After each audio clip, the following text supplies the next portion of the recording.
اس سے پہلے ذکر کیا تھا المال علی حبہ، اللہ کی رضا کے لیے اس نے مال دیا، مال خرچ کیا، ذوی القربا، جو پہلا درجہ اور پہلا مصرف بیان کیا صدقات کا، مال کو دینے کا، ذوی القربا، وہ قریبی عزیز رشتہ دار۔ لیکن ایک زکوٰۃ کا پہلو ہے، وہ بھی صدقہ ہی ہے لیکن وہ واجب ہوتا ہے، لیکن وہ نہ والدین کو یا دادا یا نانا یا نانی کسی کو دیا جا سکتا ہے، اور نہ ہی اپنی اولاد میں سے نیچے کو، اولاد کو، بیٹوں کو، بیٹیوں کو یا نواسوں پوتوں کو، ان کو آگے نہیں دیا جا سکتا۔ لیکن دائیں بائیں بہن بھائیوں کو، چچا خالاؤں کو، ماموں ممانی کو، ان سب کو وہ دیا جا سکتا ہے۔ ایک صحابی ہیں، انہوں نے ایک لونڈی کو آزاد کر دیا۔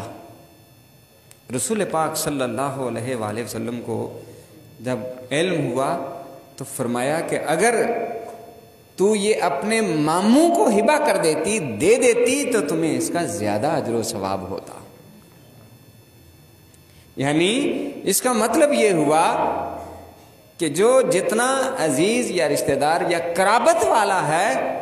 اس کو اگر وہ کسی پریشانی میں ہے، یہ نہیں کہ وہ مالدار ہے ایک دوسرے کو ہی بس گفٹ اور شیئر کرتے رہیں، یہ نہیں، مطلب وہ مستحق ہے، وہ ضرورت مند ہے۔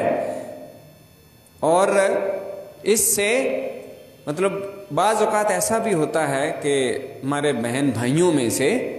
جو ضرورت مند ہوتا ہے اور وہ اس چیز کو بھی محسوس کرتا ہے کہ میں اپنے بھائی سے ہیلپ لوں اس اعتبار سے، یا زکوٰۃ کے مد میں یا صدقات کے مد میں، تو اس میں یہ بھی مسئلہ بیان کیا گیا ہے کہ بتانا ضروری نہیں ہے۔ اگر